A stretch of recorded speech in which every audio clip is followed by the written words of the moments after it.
जहाँ कथा सत्यनारायण की वहीं बसे सुख धाम। दुख दरिद्रता कष्ट सब छोड़े वह दरबार। भवसागर से पार कर सत्यनारायण नाम। साधन है यह सरल जग में सबसे श्रेष्ठ। सत्य ही धर्म का मार्ग है, सत्य ही ईश्वर का रूप है। सत्यनारायण भगवान की कथा न केवल जीवन की बाधाओं को दूर करती है, बल्कि हमें सत्य के मार्ग पर चलने की प्रेरणा भी देती है। यह था सुख समृद्धि शांति और मोक्ष का द्वार खोलती है। प्रिय भक्तजनों, आज मार्गशीर्ष पूर्णिमा के इस पावन अवसर पर जब हम सब एकत्रित हुए हैं, यह कथा हम सभी के हृदय में भक्ति विश्वास और समर्पण की भावना जागृत करेगी। आइए हम सभी तन मन धन श्री सत्यनारायण भगवान का स्मरण करके और कथा का श्रवण करते हैं।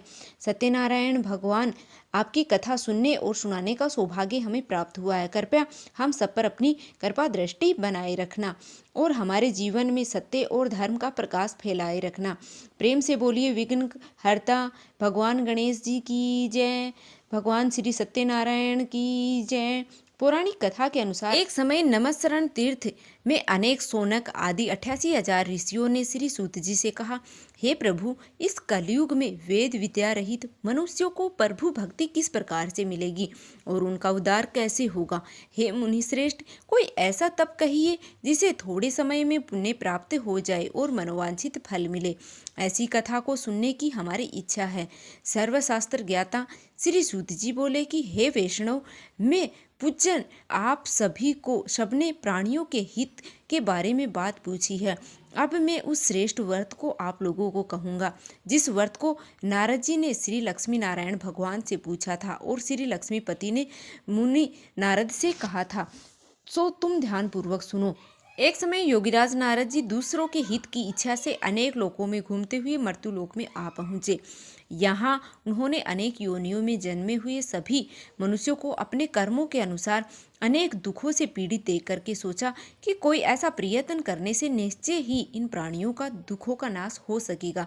ऐसा मन में सोच करके देव ऋषि नारद हैं वह विष्णु लोक पहुंच गए और वहां श्वेत वर्ण और 4 भुजाओं वाले श्री हरि विष्णु को देख करके, जिनके हाथों में शंख चक्र गदा और पद्मा थे और वरमाला पहने हुए स्तुति करने लगे। हे भगवान, आप अत्यंत ही शक्ति से संपन्न हैं। मन तथा वाणी भी आपको नहीं पा सकती है। आपका आदि मध्य अंत भी नहीं है।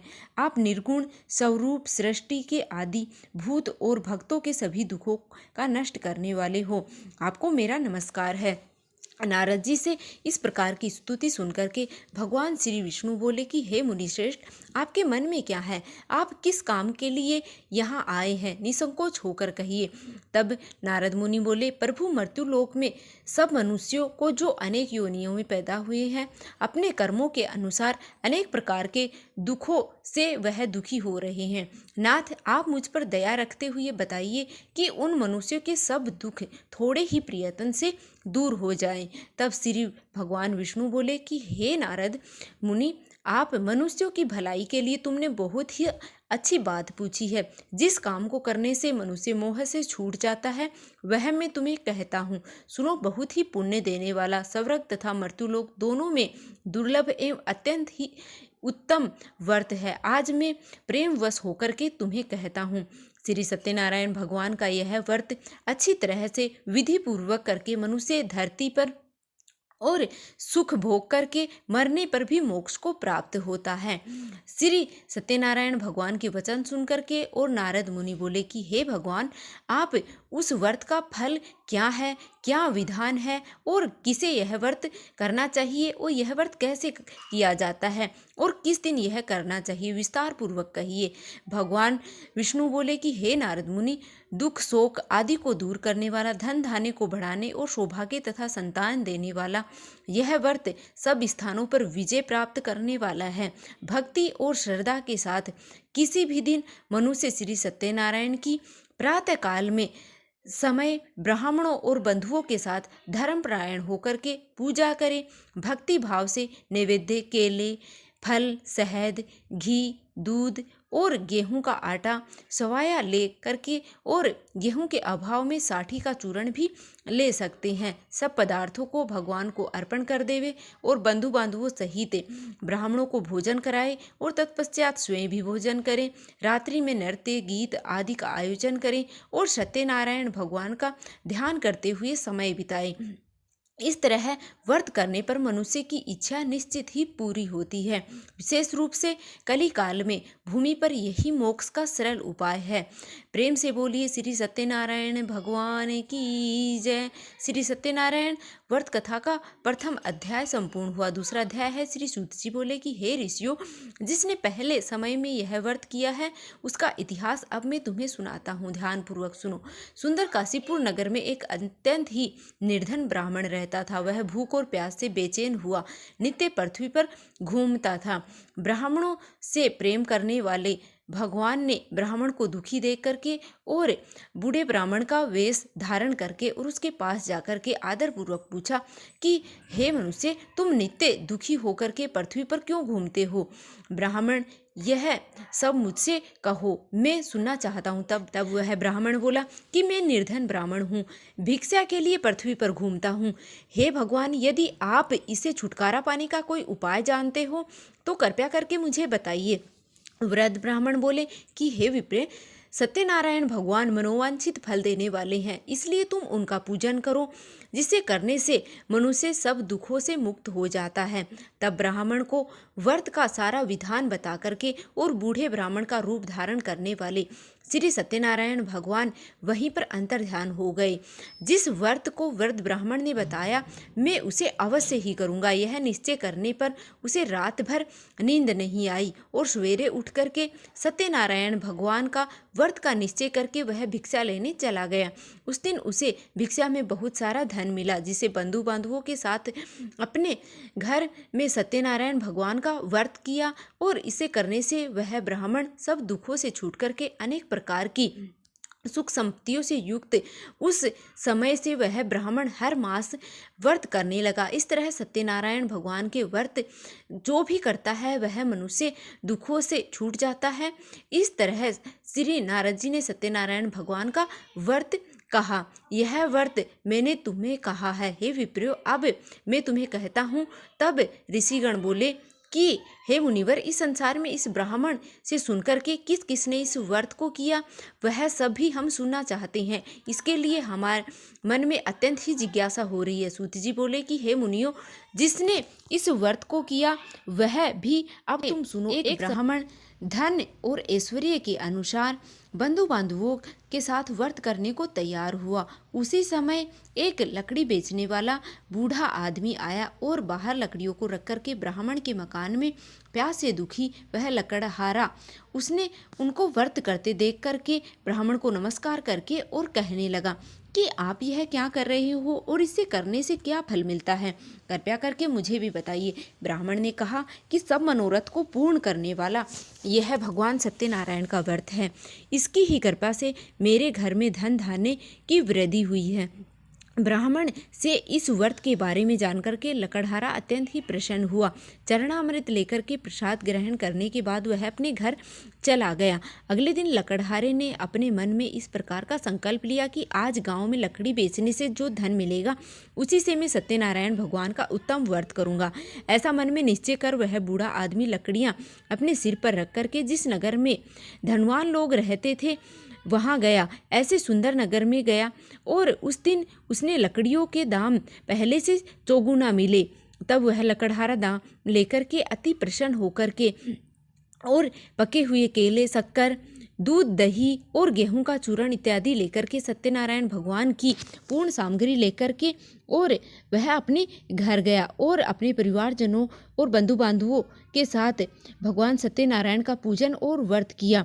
उस व्रत के पुण्य प्रभाव से बूढ़ा लकड़हारा धन और पुत्र आदि से युक्त हुआ और संसार में समस्त सुख भोग करके और अंत में वह वैकुंठ लोक को चला गया। श्री सत्यनारायण भगवान की जय। श्री सत्यनारायण व्रत की कथा का दूसरा अध्याय समाप्त हुआ। अब तीसरा अध्याय हम आपको सुनाते हैं।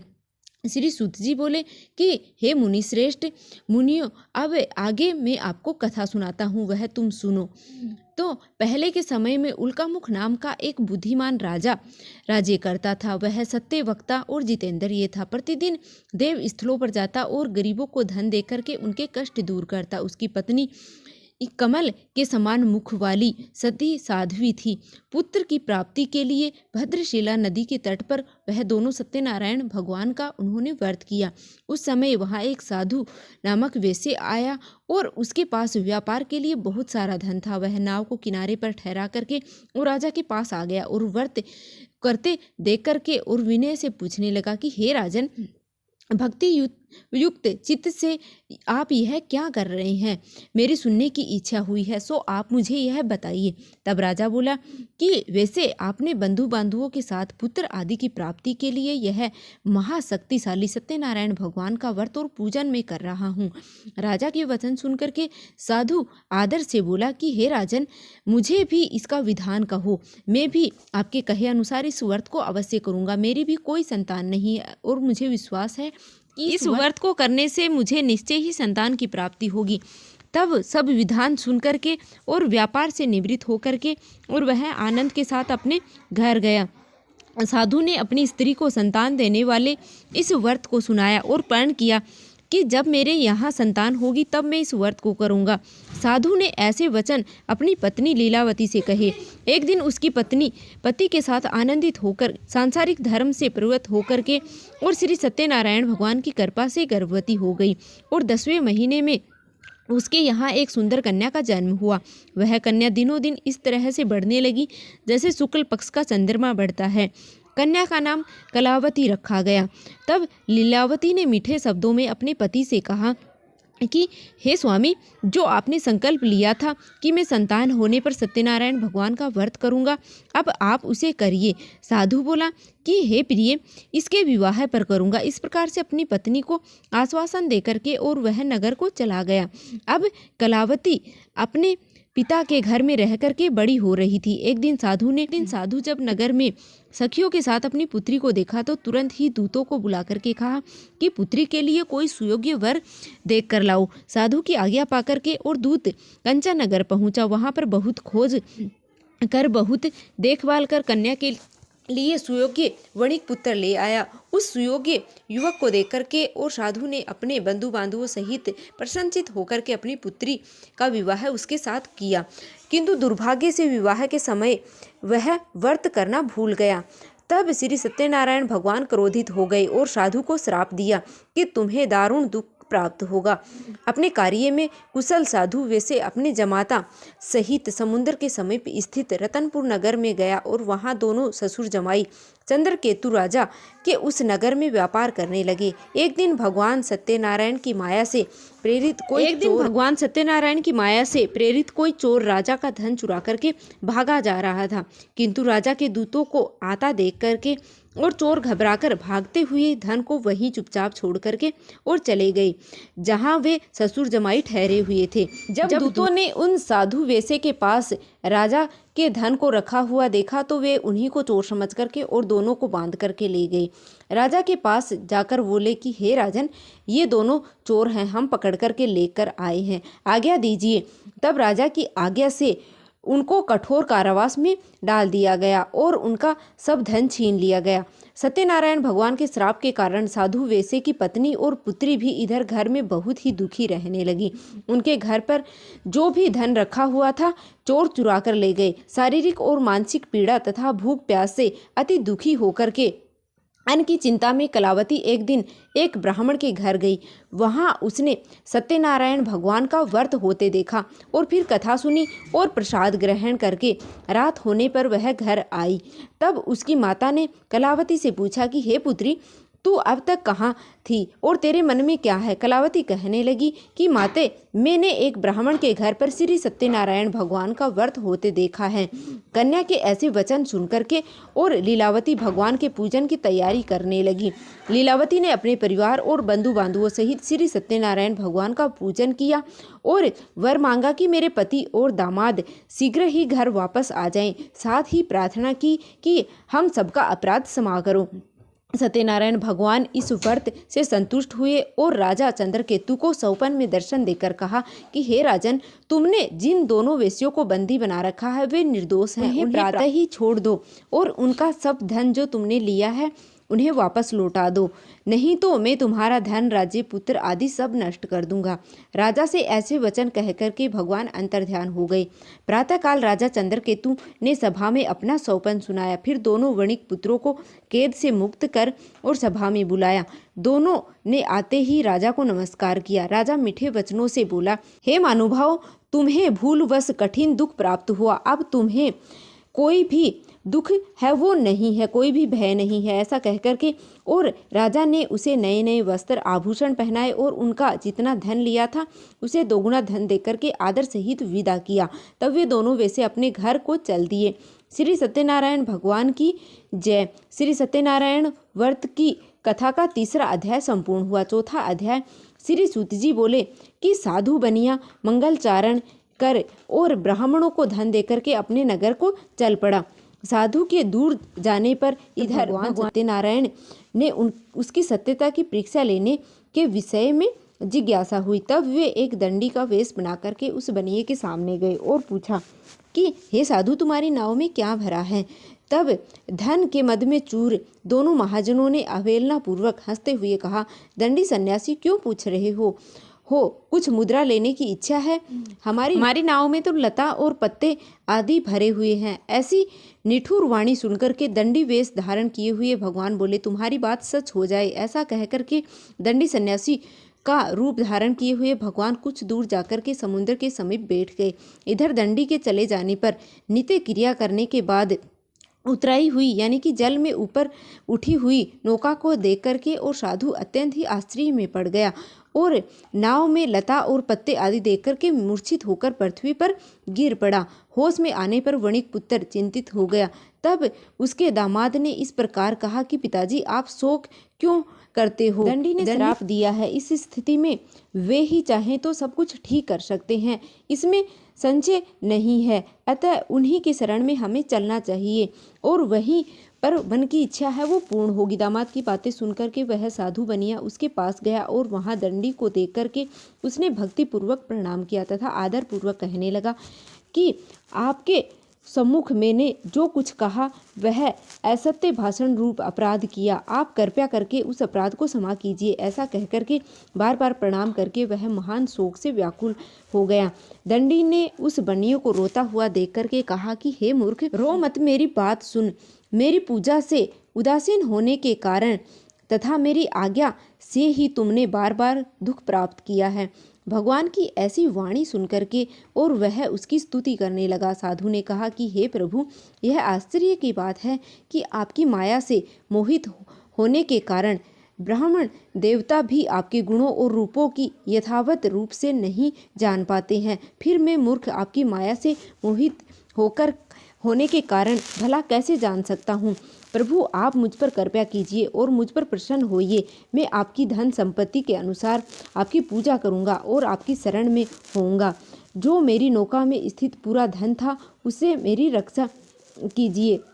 उस बनिए की भक्ति युक्त वाणी सुनकर के भगवान जनार्दन संतुष्ट हो गए और भगवान जनार्दन ने अभिशिष्ट वर प्रदान किया और वहां से अंतर्ध्यान हो गए। इसके बाद वह साधु अपनी नौका में चढ़ा और उसे धन धान्य से भरी हुई देख करके भगवान सत्यदेव की कृपा से हमारा मनोरथ सफल हो गया, ऐसा कह करके और स्वजनों के साथ उन्होंने भगवान की विधिवत पूजा की और भगवान श्री सत्यनारायण की कृपा से वह आनंद से परिपूर्ण होकर के और नाव को प्रयत्न पूर्वक संभाल करके अपने देश को लिए प्रस्थान किया।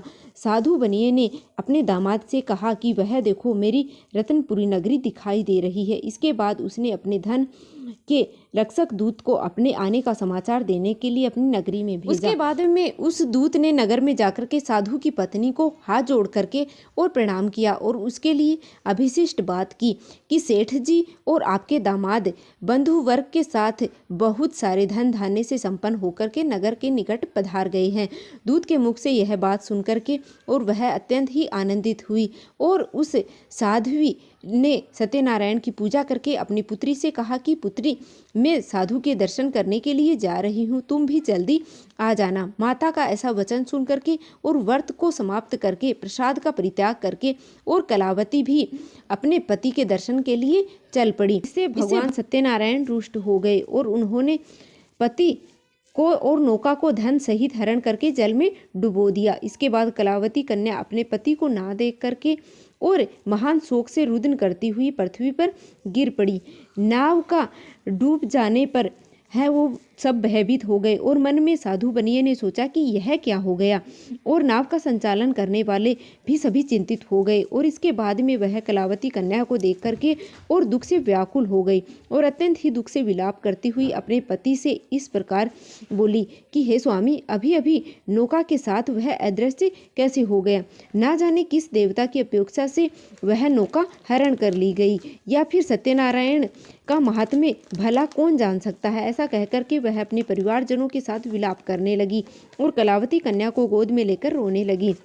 कलावती भी अपने पति के नष्ट हो जाने पर दुखी हुई और पति की पादुका लेकर के और उनका अनुगमन करने के लिए उसके मन में निश्चित किया। कन्या के इस प्रकार के आचरण को देख करके और पत्नी सहित वह धर्म के साधु ने अत्यंत शोकाकुल हो गया और सोचने लगा कि या तो भगवान सत्यनारायण ने अपहरण किया है, या फिर हम सभी भगवान सत्यदेव की माया से मोहित हो गए हैं।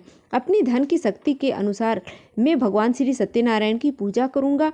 तब सभी को बुला करके इस प्रकार कह करके और उसने अपनी मन की इच्छा प्रकट की और बारंबार भगवान सत्यदेव को दंडवत प्रणाम किया।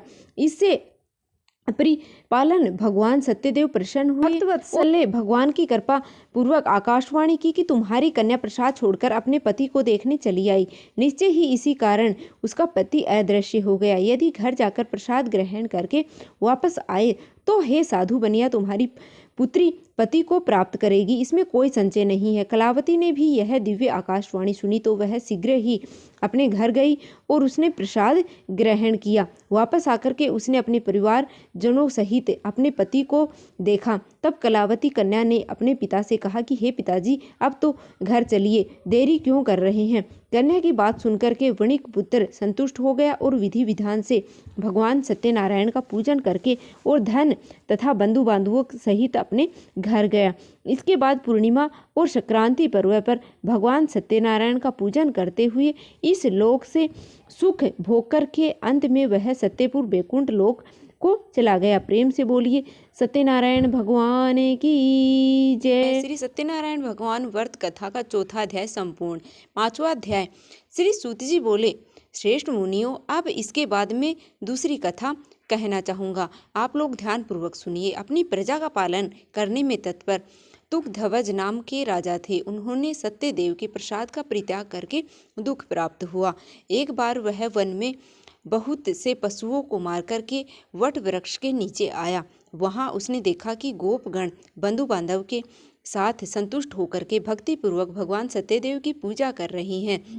राजा यह देख करके अहंकारवश ना तो उनके पास गया और न ही उसने सत्यनारायण भगवान को प्रणाम किया। पूजन के बाद सभी गोपगण भगवान का प्रसाद राजा के समीप रख करके वहां से लौट आए और इच्छा अनुसार उन सभी ने भगवान का प्रसाद ग्रहण किया।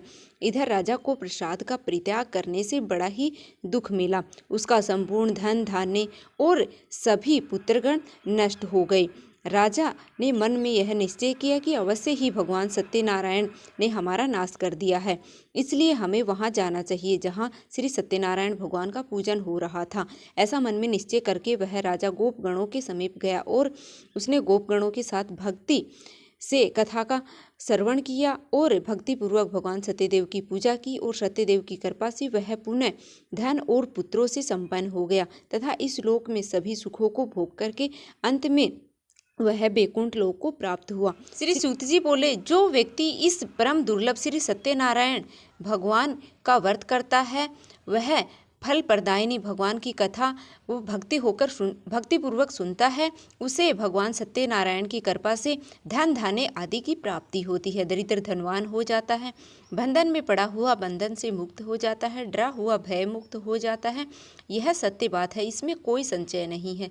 इस लोक में वह सभी इच्छित फलों को भोग करके अंत में सत्यपुर बैकुंठ लोक को चला जाता है। हे ब्राह्मणों, इस प्रकार मैंने आप लोगों से भगवान सत्यनारायण के व्रत को कहा, जिसे करके मनुष्य सभी दुखों से मुक्त हो जाता है। कलयुग में तो भगवान सत्यदेव की पूजा विशेष फल प्रदान करने वाली है।